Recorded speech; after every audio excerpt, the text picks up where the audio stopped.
Okay. Hello, 1, 2. We're now going to hear from Rob Blackwell. I've worked with Rob for many years, and Rob was really the inspiration for setting up the conference because I wanted to hear what he was up to these days.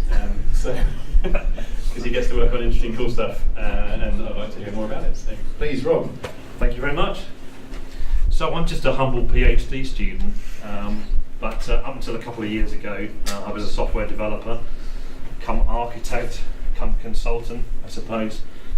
I got to work on all sorts of interesting projects, particularly with Microsoft and with Richard here. Being back here at Ipswich Town is quite interesting actually, because about 17 years ago, I think it is, I worked on the Ipswich Town Football Club website and streaming all the games and so on, back in the heady days of Premiership football. It wasn't my fault that they got relegated.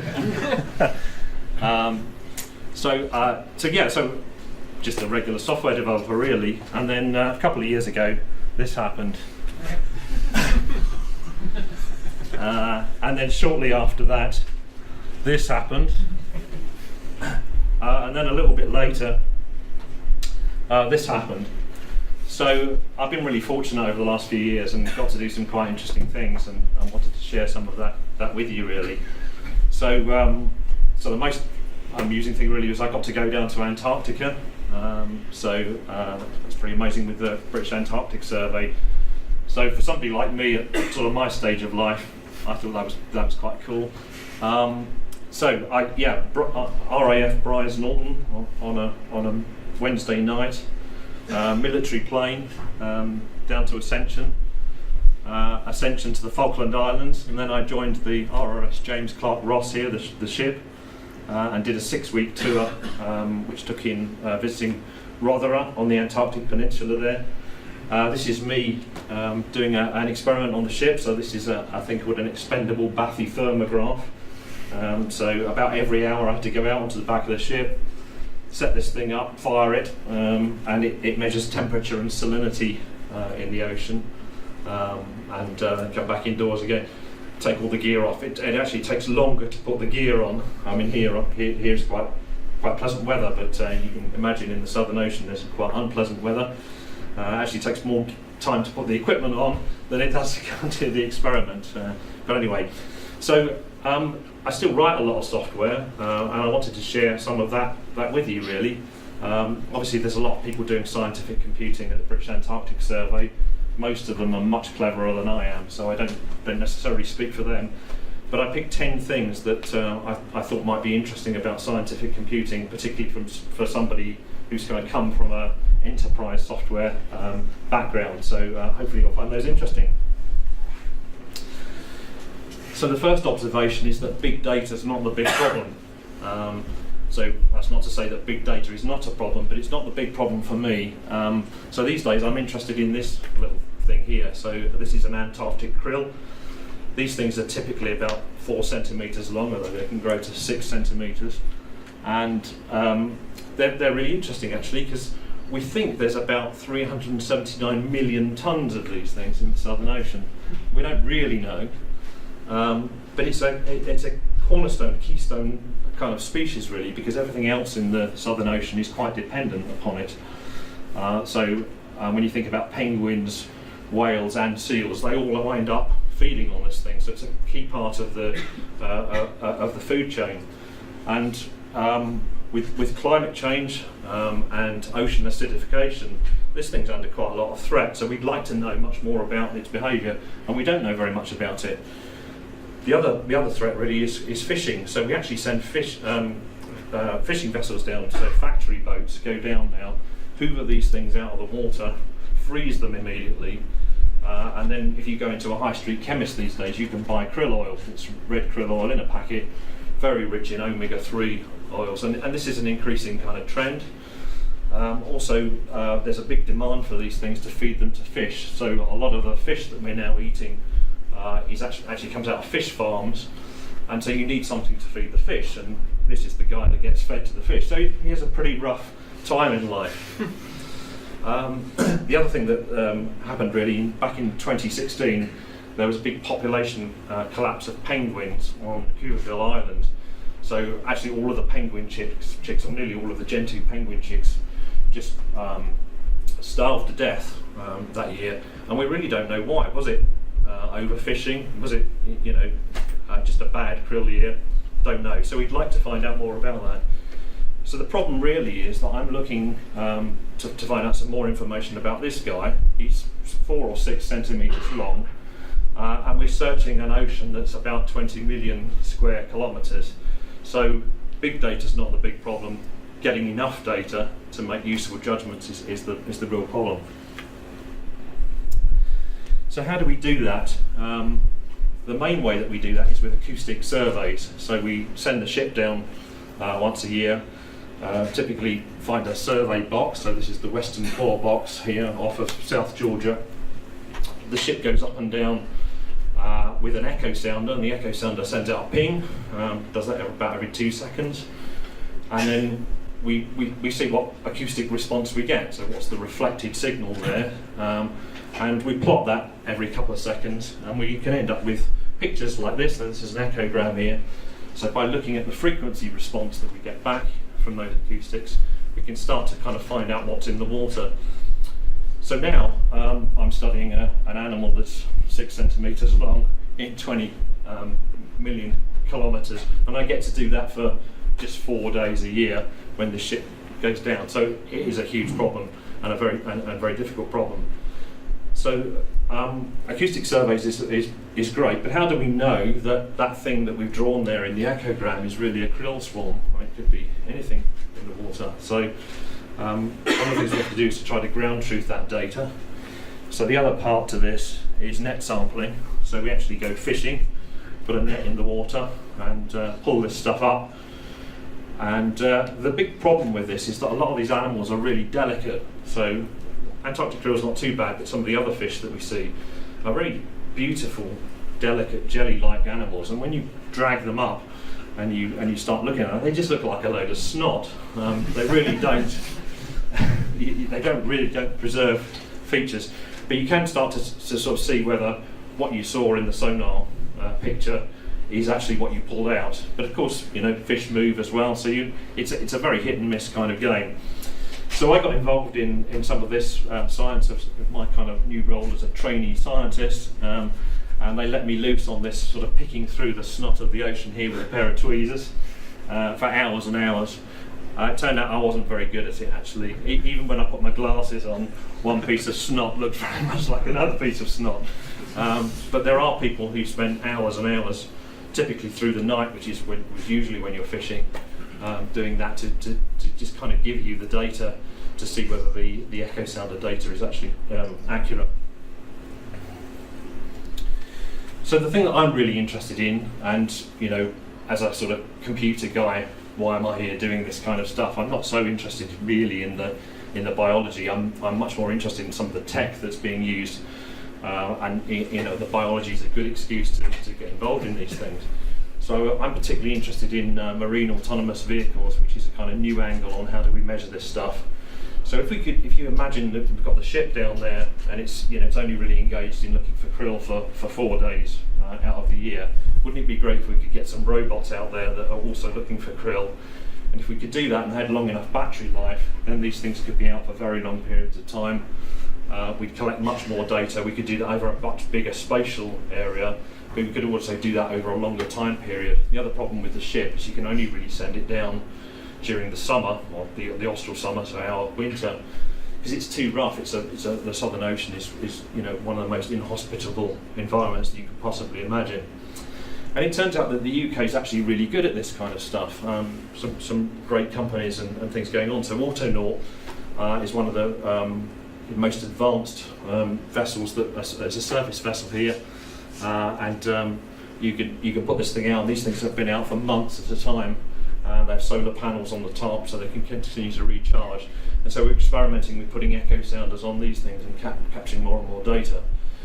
But the thing that I've been most involved with is the device on the right-hand side, which is a Seedrider. And it turns out that the University of East Anglia, so just up the road here, kind of international experts really in this thing. So the thing was designed at the University of Washington in the States, but really a lot of the expertise is sitting up there at the UEA in Norwich. and it's a really interesting piece of kit. As you can see there's a kind of antenna sticking out the top there. I don't think you can see that, and that's an iridium satellite phone antenna. So there's a sat phone essentially in this thing. When it comes to the surface, it talks via the satellite to a base station, picks up its instructions, and then off it goes and executes those instructions. So what does it do? Well, it's got a buoyancy pump inside there. So I don't know whether you remember your O-level physics, your density equals mass over volume. But if you can change the volume, essentially you can make this thing sink or come to the top again. So you can do that by pumping oil out of a bladder. And so what the thing does is it picks up that instruction, changes its buoyancy, and it starts to sink. And because it's a hydrodynamic design, it looks like it's actually got wings. It literally flies down. That's why we call it a Seedrider. So it literally glides down. You have to trim this thing and get the balance exactly right so it flies nicely. It goes down, and it can be taking scientific measurements as it goes down, and then you program it so that when it gets to the bottom, up it comes again and it flies back up. So typically you'd send it some instructions to say, I want you to dive to 1,000 metres, I want you to turn on the echo sounder, I'd like you to sample at these intervals and pull that data back. So I got to play with one of these actually for real. In January you had one of these out in the Southern Ocean, and I can tell you it was quite a responsibility actually, because when you send it the instruction and it dives, that's it, you don't know why it's coming back. So, and you program this thing so that when it comes to the surface again, it dials in again, it picks up its next set of instructions. But of course the Southern Ocean is very unpredictable and it gets very rough, and so there are times when it comes to the surface and the waves are just too big for it to actually get any kind of stability. So the best thing to do there, the best strategy for that is to say to it, look, if you can't get an iridium signal, get back underwater, because they're actually safer underwater, you're much more vulnerable sitting at the surface. So it's really quite stressful at sort of 2 o'clock in the morning or whatever, when you're expecting this thing to come up and dial in and tell you that it's just done its dive, and you get nothing, and you sit there and you wonder for a while. Fortunately I haven't lost one of these things yet, which is really good. University of East Anglia have lost a few. They parked one under an iceberg a little while ago and didn't see that again. Yeah, fortunately so far I've been okay on that front. So anyway, getting this data is it's hard-won data. So everybody kind of thinks this is easy, but getting hold of enough data to make scientific judgments is a much bigger problem than big data. We still get tons of data. I've still got terabytes of this stuff, and I'm still worrying about whether I've got enough disk space to store it and so on. But I'm much more worried about whether there's enough data in those samples to tell me the things that I want to know. So, having done all that larking about on boats, we come home and what do we do with this data? How do we analyse it? And so, coming from a kind of regular software background, I was much more into C# and Java and sitting in front of Visual Studio and all that kind of stuff. So I was interested to see what kind of tools people were using to analyse this software.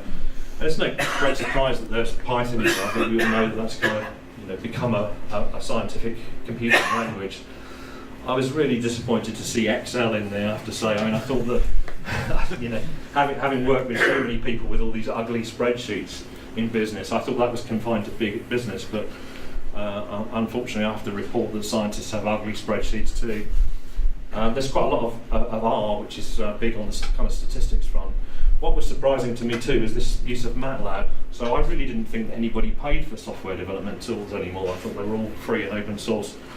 But MatLab is a thing. It turns out to be really rather good actually. It's like a kind of super calculator, a calculator on steroids, and it's very, very widely used. And it's got a lot of really interesting features actually, which some people might think of that as kind of legacy software, but some quite interesting things, like if you define if you call a function and that function is not loaded into memory, it will go off and look for it for you in the file system and sort of dynamically load that on the fly. And so some quite interesting features. I think you can learn from all of these things. Anyway, being a kind of software developer guy at heart, I had to go and select the most bleeding edge broken thing that I could possibly find. So I decided to use Julia, and actually that's been a really good decision. It's been some pain at times, but Julia is a new and interesting language that's come out of M.I.T, and it embodies a lot of really interesting things. It kind of picks and chooses from lots of the languages. It's got a lot of features that are very Python-like, borrows things from R, it also borrows things from MatLab as well. But the thing that's really, I think, making most waves in the scientific community, the thing that's most interesting is this thing called Jupyter. Has anybody used any Jupyter notebooks? Yeah, there's a few hands about. Okay, well, I'm just going to give you a quick demo, I think, of one of those, and just kind of show why I think that's important and why that's gaining some traction. So we start a Jupyter notebook. It pops up a browser. I won't go through all the details of that. Can anybody read that? It's not really. It's going to be very difficult to see code at the back, but hopefully we'll see some nice images in a moment. But the nice thing about Jupyter notebooks is you can kind of include text. So this is Markdown here. So my example, Krill swarm. You can include code here.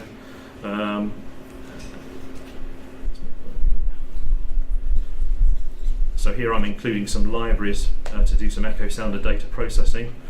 And here's some Julia code. There's not enough time really to go into a kind of Julia tutorial, and most of this will look fairly familiar to you, but I can draw nice diagrams like this. So this is that krill swarm that we saw earlier, and you can start to see that this is where this data is coming from. So this is 120 kilohertz echo sounder data.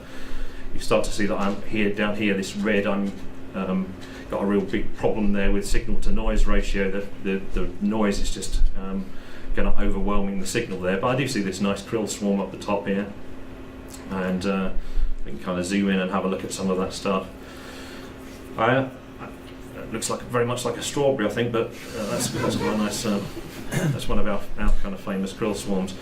But it's really nice as well because I can include bits of LaTeX inline here. So this is the sonar equation. One of the big problems with the acoustic data is you kind of have to really process it, because if you think about it, you send out a ping into the water, it goes out, goes off, and it's being attenuated in its signal as it goes down, and by the time you receive it, it's a much tinier signal that you've got back to the one that you sent. So what you have to do is you have to send the ping, and then you have to set the kind of receiver, and then you have to sort of turn up the gain on the receiver as you're waiting for the stuff to come. So the further distance, the more gain, so you get this horrible kind of signal to noise ratio, and things get worse at distance. And we use multiple frequencies to sort of that have different characteristics. But anyway, I can include sort of arbitrary bits of equation in here, which makes it really nice. So we use these an awful lot. They're really nice. You can export them to PDF. They're ideal for sharing. You can check them into Git and good stuff. I think what's most interesting to me about this is that this looks a lot like literate programming. I don't know whether anybody's come across that in previous years, but there's been lots of experiments from people like Donald Knuth and so on that talk about we should be writing software for human beings, and only incidentally for computers. Well, this looks like literate programming actually working to me, which is kind of cool.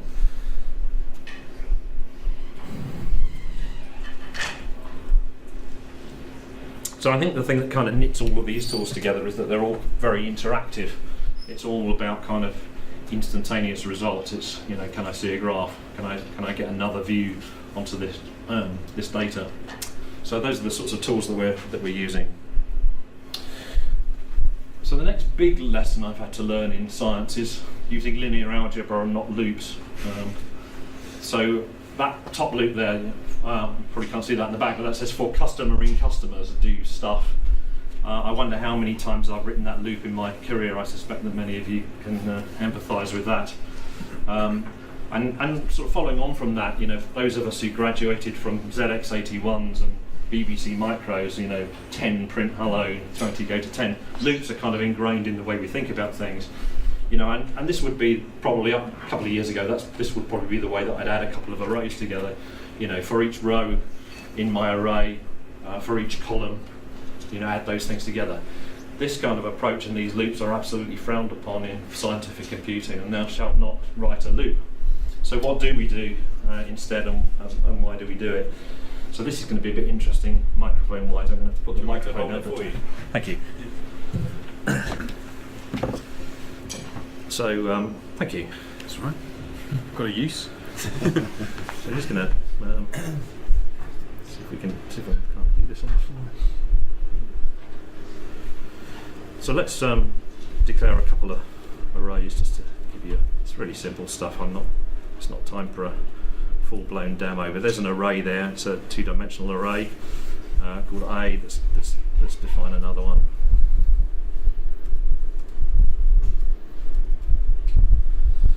So in that previous slide, the way I would have previously added those two things together is a couple of embedded for loops, two for loops. But here in these scientific computing languages, we can just do that kind of thing. So we can add those things together, or maybe we can multiply those two things together.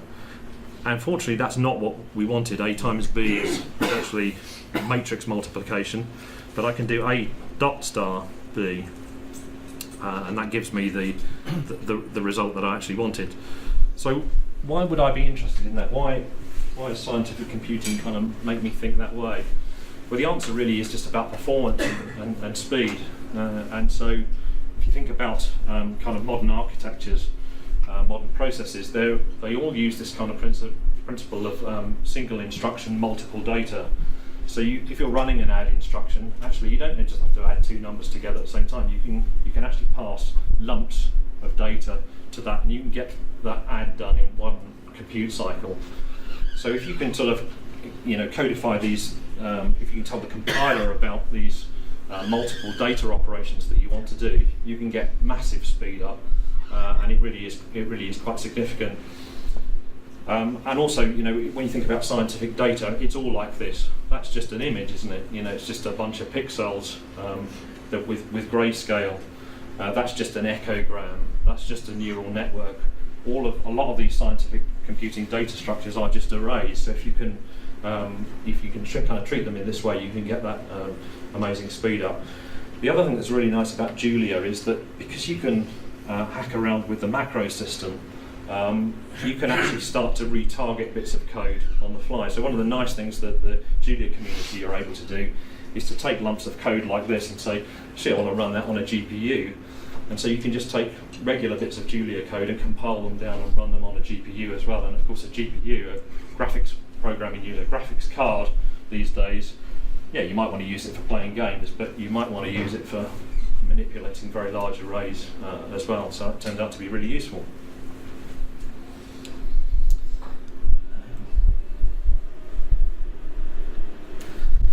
So my next point, not reinventing the wheel. So I think as a developer, I don't know whether any of you kind of identify with this. When I was developing, I always wanted to use the latest and greatest stuff. I think there's an awful lot of pressure on us as software developers to sort of use the latest thing that's been talked about on Hacker News or whatever.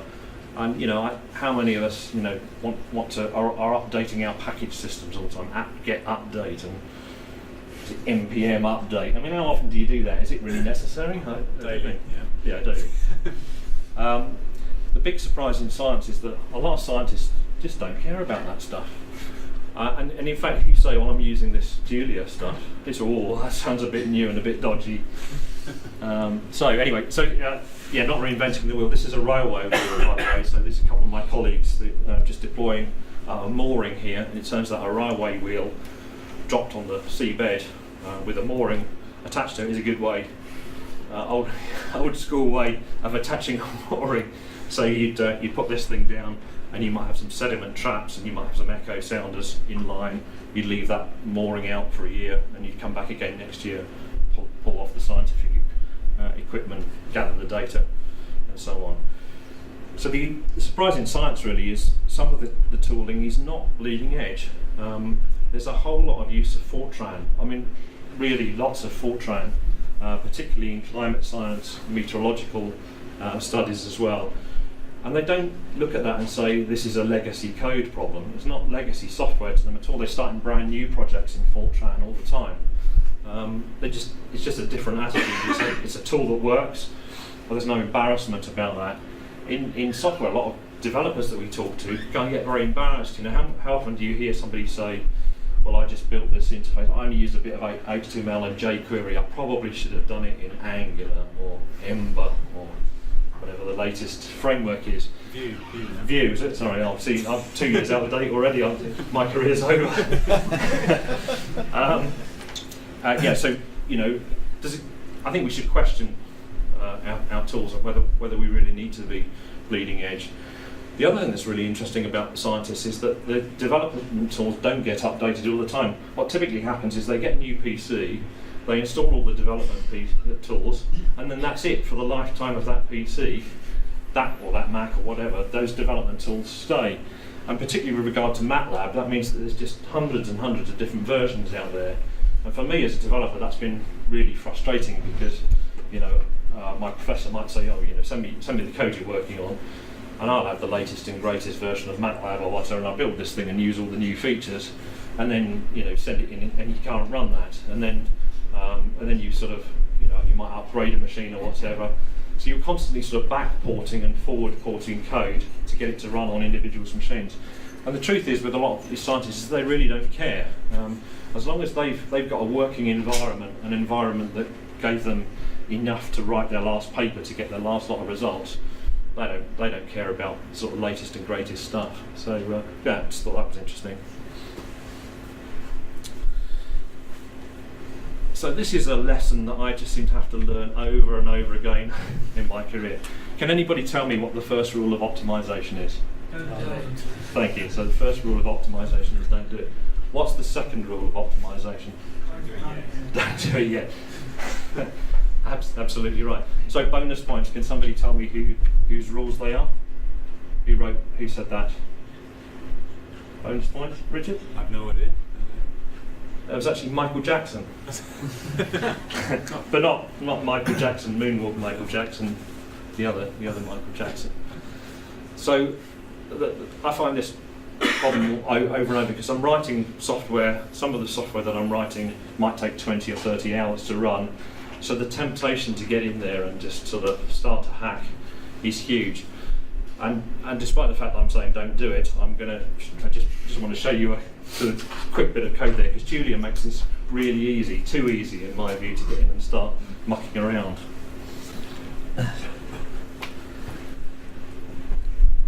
So in Julia we can define some simple function just to sort of have a play around with. So here's a function that takes x, multiplies it by pi, so let's just make sure that works. So I can see that that's correct. But in Julia, we keep the abstract syntax tree around for quite a long way and allow you to kind of introspect that as well. So I can do things like code typed and call that function, and I can start to you can't do that.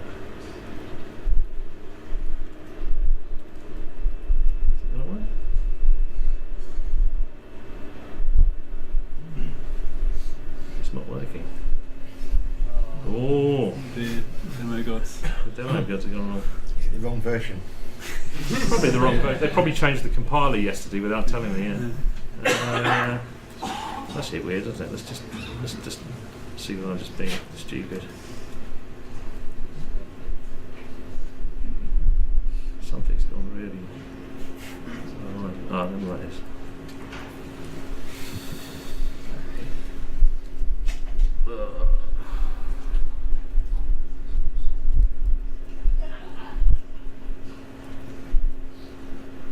No, it's not having it, is it? Okay, I'm going to give up. Shouldn't have tried that. The point I was trying to make was that Julia, in theory, allows me to introspect the code that's been generated, and that tends to lead me up the garden path looking at performance optimization. But the thing about performance optimization, and of course you all already know, but I seem to have to learn over and over again in my career, is it's algorithms that matter much more than the actual code. And I keep coming across this mistake as well, because people say, "Oh, Julia, it's so fast." The trouble is, you go and talk to a Python guy, a Python hacker, and you show him some code, and he buggers off for 10 minutes, comes back, and of course he can optimize his code. So it's just a kind of performance war, isn't it, with these languages? Everybody can go and optimize their thing. So the benchmarks that really matter are your own code. All the other benchmarks are just lies, I think. Having said that, I still do think that there's a place for kind of understanding that low-level stuff, and there have been times when, you know, knowing some of that nitty-gritty stuff is helpful. So the other day I changed somebody's code from using 64-bit floating point arithmetic to 32-bit floating point arithmetic. I didn't get any speed up at all, well,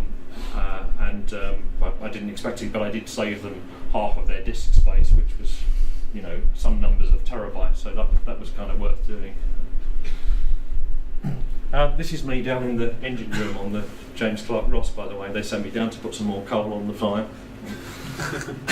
No, not really. But this is interesting because it's a diesel system. There's a diesel engine, and that generates electricity, and then the ship is actually driven by electric propulsion because that's much more controllable. So the next point really was there's no points for elegant code, particularly in scientific computing. So who can identify with the picture? Does coding seem like smashing a rock with a hammer some days? Yeah. So on the trip south, there were other scientists on board, not just people interested in Antarctic krill. There were a bunch of geologists, and they literally were dredging the bottom, pulling up these rocks, putting them on a railway wheel there, smashing them with a sledgehammer and seeing what came out. And they were interesting guys, actually. They were interesting to watch. And they discovered a whole new underwater volcano that had never been mapped before. And we just went up and down with the ship, actually just charting that area of the Southern Ocean. There's whole bits of the Southern Ocean that we know absolutely nothing about. Yeah, that was interesting. So yeah, in science, nobody gives a shit about the software at all. And you turn up and you need to say, oh, this new album, can you go in Julia? And they go, you know what? No one's interested, and it drives me mad sometimes actually, because there's no kind of craft of software. There's no kind of craft of scientific computing particularly. So that's not to say that scientists don't write elegant code. I mean, I've come across some amazing hackers working in universities, and there are some guys that just turn out fantastic code and they just do it all the time. But what's really interesting, I think, is that there's a kind of breed of hacker at universities that goes against that completely. They turn out loads and loads, heaps and heaps of really, really horrible code. But the annoying thing is it just works. And I really can't get my head around this. And I've come to, I sort of looked at this quite a bit because I think it's quite interesting. And I've come to the realisation that the reason that I like elegant code is because I just can't keep these huge tangled messes of code in my head. I need to sort of reduce the cognitive load to take these things in. But there are really good hackers out there in science that absolutely can represent these things in their head, and they actually turn out frustratingly remarkably productive. And often they're the guys that get the best papers because they can iterate so much science so quickly, and they can use this mess and they can take somebody else's mess and understand that mess and integrate it with their own mess very quickly. And so there's a real skill, I think, around being able to generate really bad code. And I'm getting better at it. I've written some of the most ugly code in my career in the last couple of years. But it's interesting to think about why, and it's interesting to work with people who can just hold these horrible pieces of stuff in their head, really. I worked with a guy recently who was doing that, and he was actually hacking a production system, so an information system for scientists. It just broke while we were playing around with it because somebody upgraded some software somewhere else, and the file format just changed. And you know, so he said, "Well, should we fix it then?" And you know, to be honest, I couldn't add a whole lot of value because I just couldn't understand the sheer complexity of all these horrible moving parts that generate this quite well-known website. And you look at the website, you think that must be a cool piece of code. No, it's not. It really isn't. So I've learned a lot to use assertions rather than unit tests as well. So in enterprise software, I think generally you have a much clearer idea about, given a particular set of inputs, what you're likely to expect in terms of output. I think that's part of the design process, is really knowing that. And I think also in enterprise software you put an awful lot of effort into kind of validating and cleaning up that data on the way in, so you have a much clearer idea of what you're going to get. in scientific software, it really sometimes feels like jumping out of a plane without a parachute or going into uncharted waters, because you might get some data from somebody. You've built some processing chain for some data, and then somebody else will turn up and say, can we just try it on my data? And here's my 20 terabytes of data, can we just run that through? And you really don't know what's in there. It's come from a different instrument on a different vessel or something. And you run this thing through, and the worst thing that can happen is it all goes through, but there's been some really weird value in there, and everybody confuses themselves. And believe me, I find it very easy to confuse myself. So I found that whilst unit tests are a really good idea, and I still do use them, I find myself kind of writing assertions much more. So as I'm going along, I'm sort of bounds checking variables. So I've called into something. I've got this p-value back, this probability. I'm highly likely to put inline in the code, assert p is between 0 and 1, because if things fail, I want them to fail really loudly and as quickly as possible. And a lot of times you just don't know what kind of what's running through that code. So I won't embarrass myself. I was going to do a code sample on that. I don't think I need to. Thank you for the joke. But the point here is, I think you want the testing to be in circuit rather than out of circuit. And with unit tests, they're very kind of separate and still hugely valuable. So the next thing I wanted to sort of talk about was managing all the pieces, and this still seems like a huge problem to me. So you write lots of script and functions and so on, and because you're iterating a lot of code and you're writing code for yourself, I think you end up with much more stuff much more quickly. I'm generally writing software a lot faster now because I'm trying to trying not to worry too much about the quality. So there's a big problem with naming stuff. You just get test script, test 1, test 2. You really do run out of names. It's worse than in kind of enterprise computing. But you've got this big problem of how do you tie the pieces together? And when you come back to these scripts in 6 months' time, how do you understand what the hell they were all for and what they did? And I've not really found any great way of sort of orchestrating these bits. You want to run some of these pieces in parallel, you want to run some of them sequentially and so on. So I'm still actually using make files, so 40-year-old technology with make. I presume everybody's familiar with make files. 40-year-old technology just seems to be the only way to do that. And I've got to the point where it's really comforting to look to change into a directory and see a make file there, because at least you've got some idea, some documentation, some kind of roadmap for what all this shit is in this directory and what you're going to do about it. So if anybody knows some really good way of sort of managing all this complexity, and then I'd really like to know. I mean, there are specialist operating systems for these high-performance compute and so on, but the problem is that they tend to be, quite high overhead, and a lot of times you're writing this code, it's messy and it's one-off. A lot of code that we write only ever gets run once, and I think that's quite demoralising as well sometimes, because you put all this effort into this. Sometimes with some of these experiments, you might spend a couple of days writing the software. It might take 10 minutes to run, and it's going, oh, that wasn't very interesting. It's that kind of an experience. So I had a big surprise about science versus engineering. I'm probably naive about this, but I had this kind of, I think, romantic notion of these scientists kind of making their own stuff. So if you think about Michael Faraday, I thought of him winding his own coils and getting all his experiments together and then running his experiments. And I thought about Sir Isaac Newton, running his own lenses and his own mirrors for his telescopes and so on. But the world is really not like that at all in science, and there is this big divide between science and engineering.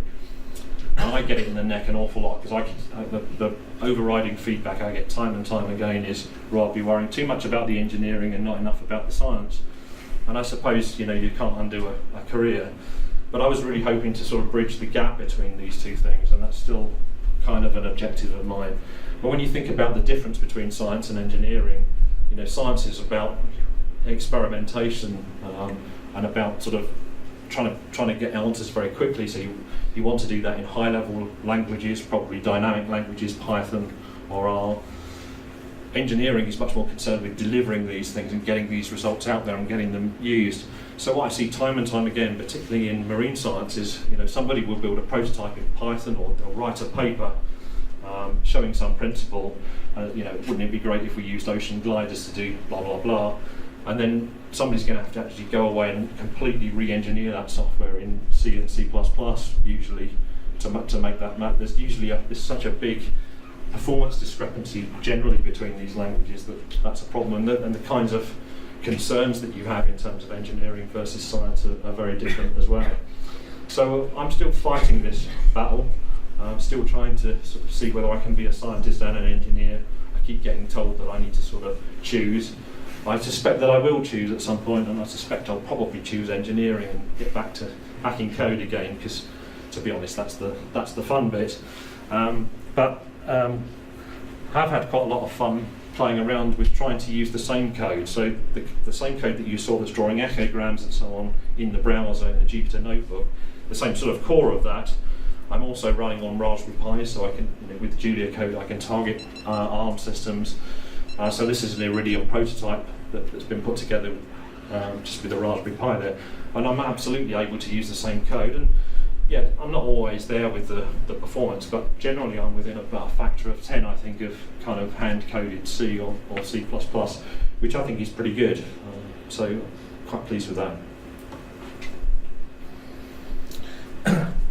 And then my last point really was about sort of mentioning the scientific approach.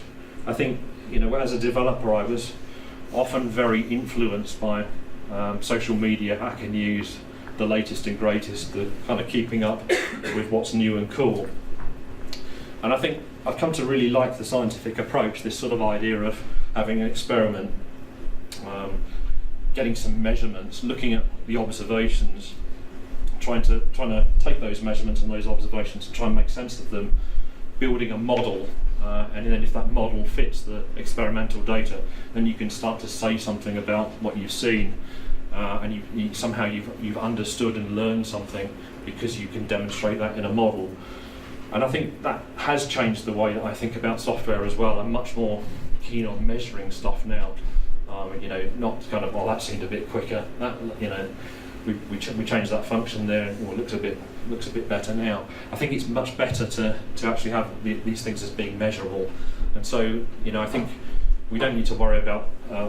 We should worry less about what somebody says on Hacker News about some approach or whatever, using some new toolkit. And I think we should actually worry about whether those things make a difference in our own scenarios for our own code.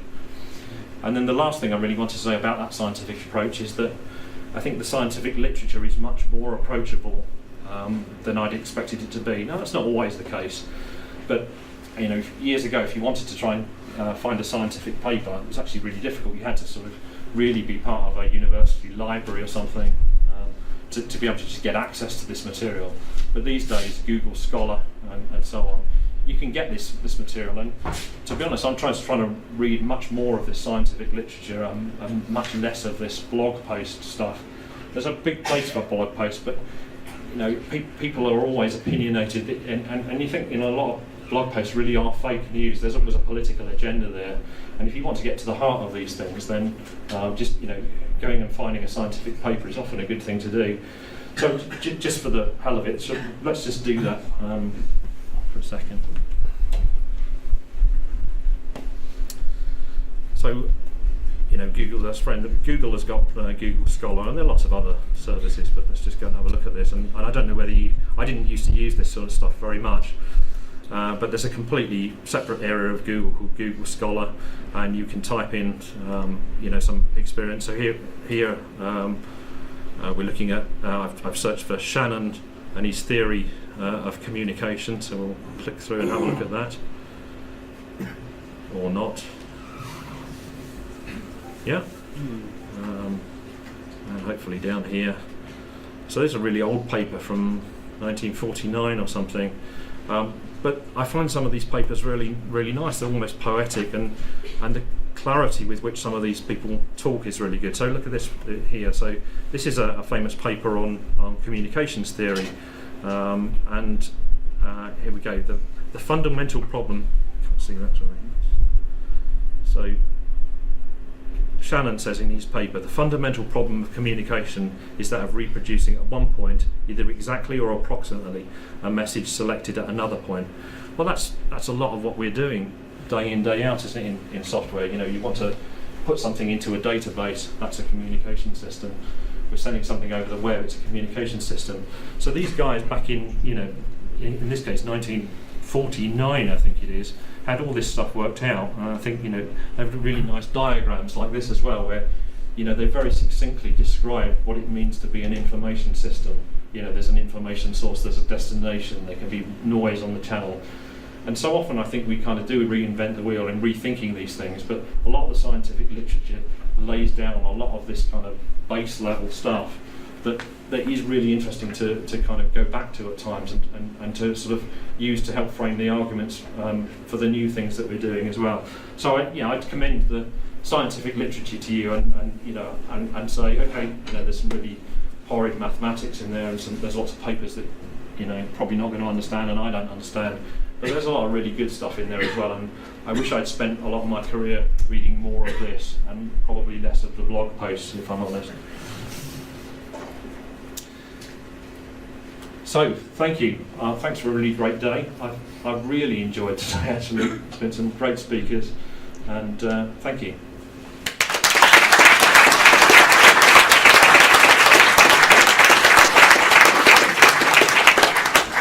Thank you, Rob. Do you have any questions before finish the question over here? Yeah. So you mentioned that the scientific community, it sounds like they're sort of pushing back against technical sort of practices, like the best way to write code or sort of source control and stuff like that. Have you put forward the argument to them that doing all of that practices, or do you even feel like even doing those practices could possibly help reliability of the results of their data?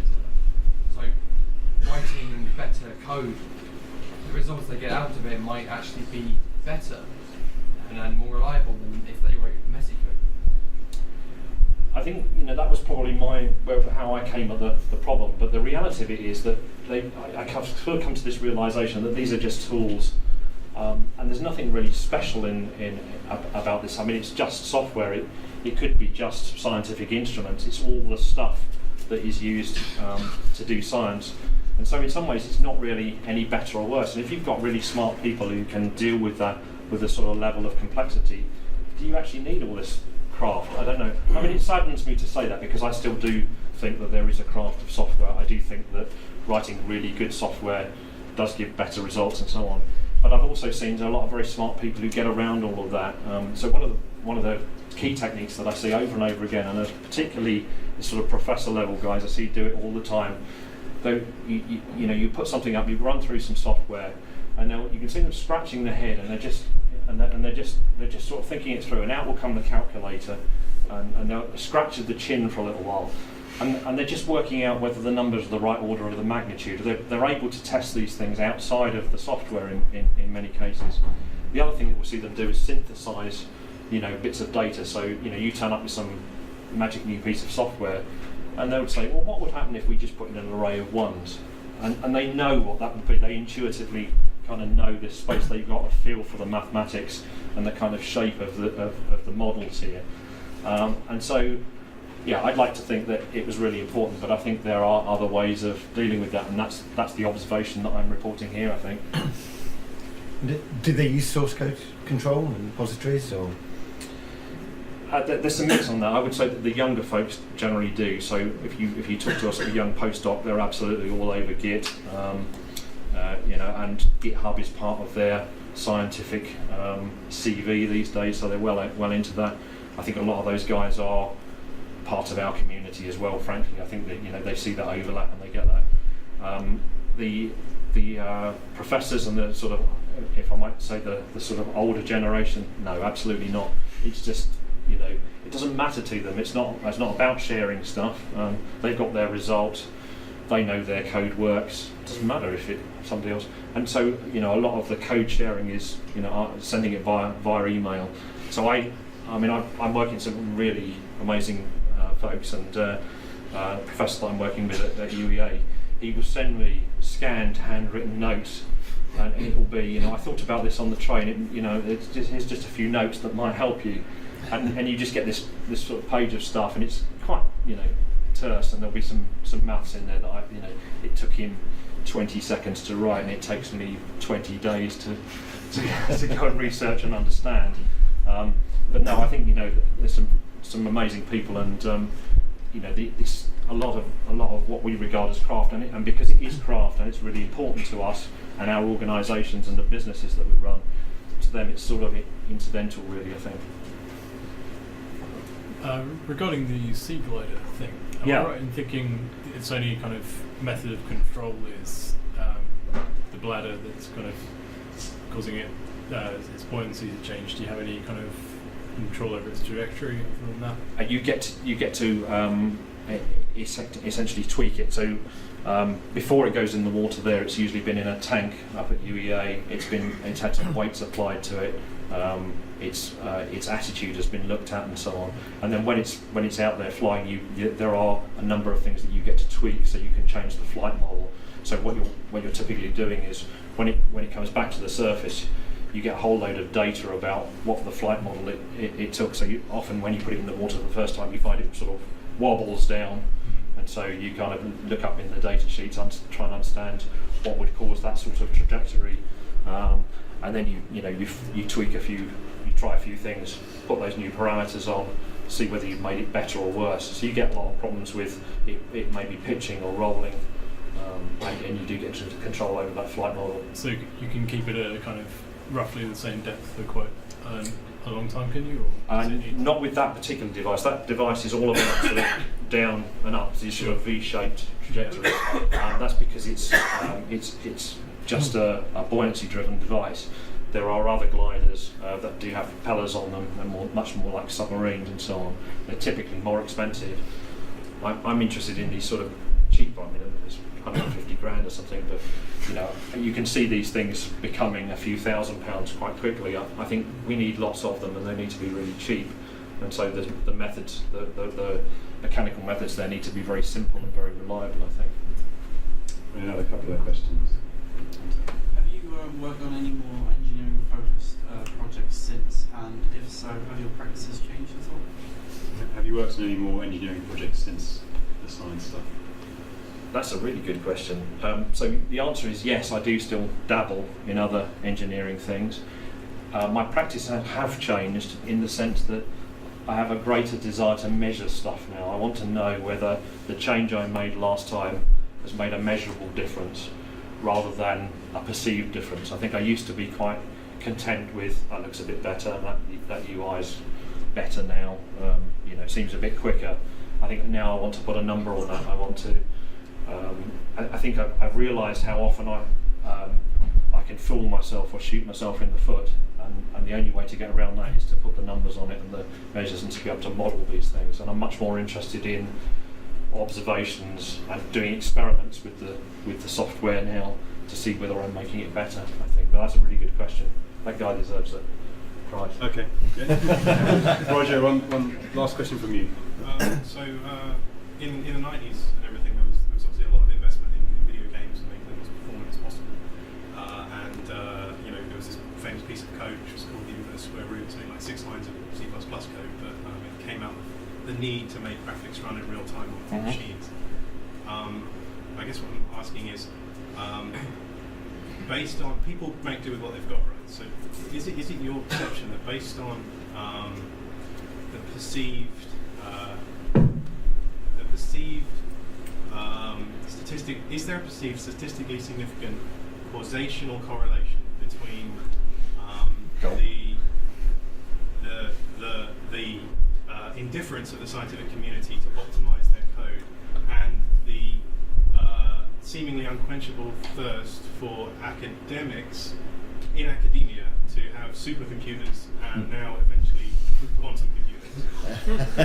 I don't know what that question was, but to summarise, do you think it's? Do you think that lack of optimization actually is driving the supercomputing industry? Because I noticed there are not many supercomputers used, for example, in other fields. It's only in academia. I think that is part of the drive. Yeah. So I think trying to sort of unpack. There's a lot of interesting stuff I think in there trying to unpack that.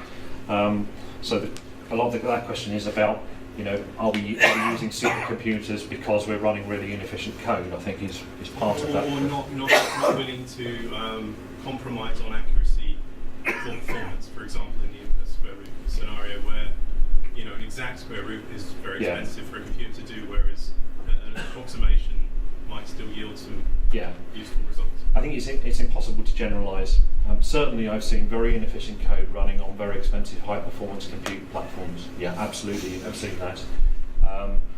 When I first